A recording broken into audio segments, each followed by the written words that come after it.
ఒక స్త్రీ 18 సంవత్సరాలుగా నడువు వంగిపోయి ఆమె అలాగ ఉండటానికి కారణం ఏంటంటే అపవాది సాతానుడు ఆమెను బంధించాడు అని చెప్పాడు యేసుప్రభువారు.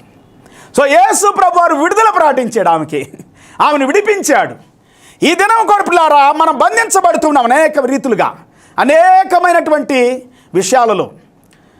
మనకు మనమే విరోధంగా ఉండటానికి కూడా కొన్నిసార్లు మనం అప్పగించుకుంటున్నాం.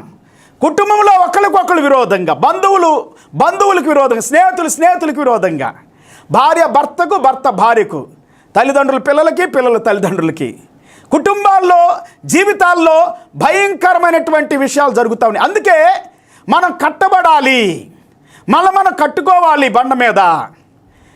యెహోవా ఇల్లు కట్టించడం దాన్ని కట్టువాని ప్రయాస వ్యర్థమని మనం చదువుకున్నాం. ఇంతకుముందు నేను నా వాక్యాల్లో చెప్పటం జరిగింది.